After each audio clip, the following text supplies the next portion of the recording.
Hello boys and girls, I'm Assemblywoman Addie Jenne, and I am reading Chapter 8, Tricks and Treats.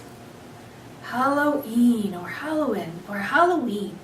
I wasn't sure what it was, but I was pretty sure I didn't like it, especially on Monday night, after Miss Brisbane turned out the lights. That's when those skeletons on the wall took on an eerie glow.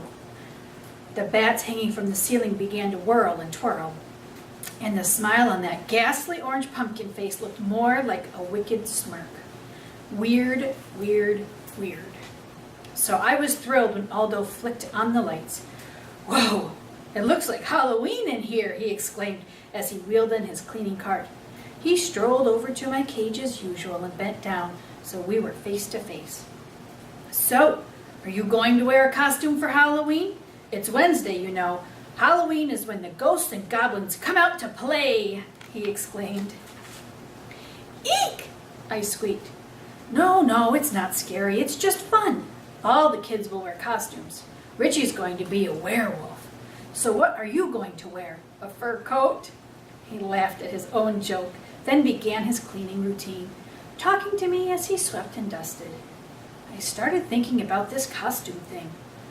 Ms. Mack had a costume party once while I was staying with her. People dressed up like kings and pirates and ghosts, and Ms. Mack dressed up like a clown with a sparkly pink wig and a funny face. Nobody wore a fur coat. I thought about this costume thing all night and the next day. When Garth threw a piece of wadded up paper in my cage, I wondered about the costumes.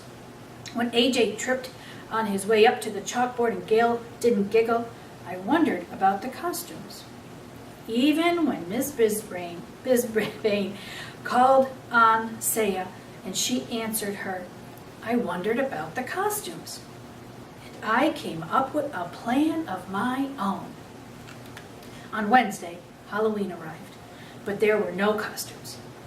I was extremely disappointed until Heidi blurted out, "Miss Brisbane, when are we going to have the party?" "Raise your hand, Heidi," the teacher told her. Heidi obediently raised her hand, and Mrs. Brisbane called on her. This time, when Heidi asked her question, Mrs. Brisbane said, "We will have our lessons this morning. After lunch, you may put on your costumes and we'll start the party." I felt happy, and got in a nice nap for the rest of the morning. But I was wide awake after lunch. My classmates returned from the cafeteria. They scurried off to the cloakroom and the bathrooms and returned, but I hardly recognized them in their costumes. Oh, they were wonderful. A dragon, 2 pirates, a princess, a ninja, 2 clowns, a ballerina, a bunny, a cat, thank goodness not a real one, a baseball player, a mad scientist, a skeleton, the Statue of Liberty, an angel, and a devil. The room mothers came to help with the party. They were both dressed as witches. Still, Mrs. Brisbane was the scariest of them all. She didn't wear a costume, just a button that had the words, "This is my costume," printed on it. She gathered everyone in a circle, pushing all the tables back. Then she announced that the class would be having some treats. But in order to get them, they each had to do a trick, tell a joke, sing a song, or perform a trick for the rest of the class. Oh, I wish someone had told me. I had figured out the costume part, but what about this tricking for treats? Art, the ninja, stood on his head. He stood on his head so long, Mrs. Brisbane finally had to thank him and tell him it was someone else's turn. Gail, the ballerina, twirled around the room on her toes. Garth, the baseball player, told a joke about a witch. Miranda, the bunny, sang a funny song about your ears hanging low. It was all very entertaining, except for the fact that I was thinking about something else. But Mrs. Brisbane got my full attention when she called on Saya. Saya was dressed as the Statue of Liberty. She wore a flowing dress and had a crown on her head and a big cardboard torch in one hand. She stared down at the floor as she took her place in the center of the circle. "What trick will you do for us, Saya?" the teacher asked. Saya still stared at the floor. "Sing your song, Saya, sing!" I squeaked out as loudly as I could. "You can do it, Saya, sing!" Yes, I know all she could hear was squeak, squeak, squeak, but I did my best. "I think Humphrey wants to hear from you," said Mrs. Brisbane in a surprisingly friendly voice. Suddenly, without warning, Saya began to sing "The Star-Spangled Banner" in her clear, sweet voice. Everyone stood up right away, like you're supposed to when they sing the national anthem. Mrs. Brisbane put her hand over her heart, and the other kids did too. Well, pay attention, Art didn't until his mom came over and whispered in his ear. I stood up too, as proud as a hamster could possibly be. When it was over, no one clapped or said a word. It seemed as if those sweet notes were still drifting around the room. "That was lovely, Saya. Thank you for sharing your beautiful voice with us," Miss Brisbane said. "I wish she'd speak that way to me someday. Nice, encouragingly, friendly." Anyway, the tricks continued, and after AJ told a few riddles, Mrs. Brisbane looked around the circle and said, "Did I miss anyone?" This was the moment I'd been waiting for. No one had noticed, but the night before, I had sneaked one of Aldo's white dusting cloths into my sleeping hut. I had to act quickly. I pulled out the cloth and crawled under so it completely covered me. Then I stood up and began to shout like I'd never shouted before. "Trick or squeak!" I cried. "Trick or squeak!" Miranda noticed first. "Look," she yelled, "it's Humphrey!" I wish I could have seen the faces of my classmates, but it was dark, dark, dark under the cloth. I could hear them, though. First there were gasps, then giggles, then shouts of "Look!" and "Humphrey's a ghost!" I continued to squeak my heart out until I heard Mrs. Brisbane's firm footsteps coming toward my cage. "Who did this?" she asked. "Who put that on Humphrey?" No one answered, of course, not even me. "He could suffocate under that," she said. "But he looks so cute," Heidi called out. Mrs. Brisbane didn't answer. She just said, "Will someone please uncover him?" Golden Miranda opened the cage door and whisked the cloth away. "Humphrey, you are a riot," she said. "Only a riot? Let's be honest here. I was a smash hit." Then the room mother served up cupcakes with orange icing and cups of apple juice, and my classmates played games. Just before the bell rang, Mrs. Brisbane clapped her hands and made an announcement. "Mrs. Hooper and Mrs. Patel and I have consulted with one another. We have decided to give the prize for best trick to Saya Naziri." Everyone clapped and cheered as Mrs. Brisbane handed Saya a blue ribbon. Saya looked over at me and smiled a beautiful smile.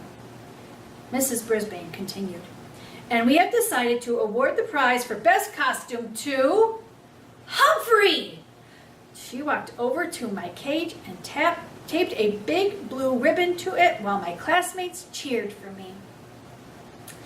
"Thank you," I squeaked, but I'm not sure anyone could hear me over all the noise. "Thank you all."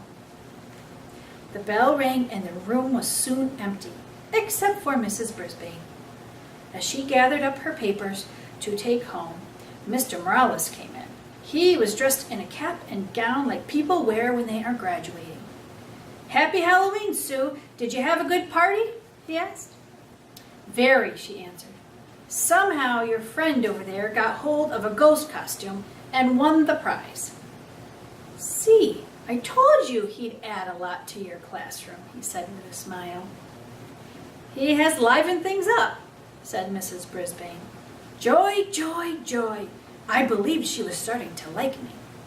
"Just so he doesn't just so he doesn't liven things up too much, she added. Poof! My hopes of winning over Mrs. Brisbane's heart crashed to the ground. Mr. Morales said his kids kept asking about me, and then he quickly left. Mrs. Brisbane headed out the door after him. There I was, all alone in room 26, with a bunch of half-torn bats and tattered skeletons hanging around me. As I waited for Aldo to arrive, I sat in the darkening room and pondered my job as a classroom pet. Had I really accomplished anything? Mr. Morales' children seemed to settle down when I was there. Saya's mother began to learn English, and Saya would probably never have sung in front of the class without my encouragement. Still, Mrs. Brisbane was not won over. Neither was Garth Tugwell, although it seemed as if he had liked me well enough in the beginning. Now he always muttered things at me as he passed by my cage. I noticed that he was the only one in class who didn't cheer when I won the award for best costume.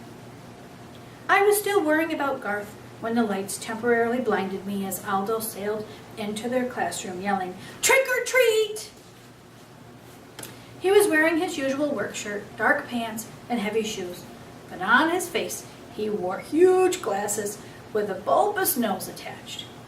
The center of the glasses had giant eyeballs painted on with circles of red veins. His floppy mustache drooped out from under the nose. "Great costume!" I squeaked. "Hey, what's that?" Aldo rushed forward to examine my blue ribbon. "Best costume? For a fur coat?" "I'll have to ask Richie about that," he said. Aldo reached into his lunchbox and pulled out a juicy slice of apple. "I've got a special Halloween treat for you, Humphrey, because I'm very, very happy tonight," he said. I grabbed the apple and began nibbling as Aldo pulled his chair up close to my cage. "You see, I went to the Moonlighters Club. You remember the club in that ad I found on the projector?" I squeaked an excited yes. "And I met a real nice girl there named Maria. She works all night at the bakery. So tomorrow we're going out on a date, lunch, and a movie." Aldo leaned back in his chair. "She's a real nice girl. Pretty, nice. Did I tell you she works in a bakery?" Aldo rose, paced back and forth in front of my cage. "You know what I can't figure? I can't figure out how that ad got on that projector. Mrs. Brisbane wouldn't show that to the class, and she wouldn't be interested herself. And it was weird how the projector was left on. Mrs. Brisbane always leaves her room in ship-shape condition." He paused to rub his chin, then looked at me out of the corner of his eye. "You know, if you weren't locked up in a cage, I'd think you had something to do with it," he said. Then he laughed. "Well, whoever it was, I owe them a big thank you." "You're welcome," I squeaked. Too bad Aldo didn't understand me this time. And tip number 8 is hamsters are most active during the evening. That's from the Guide to the Care and Feeding of Hamsters by Dr. Harvey H. Hammer.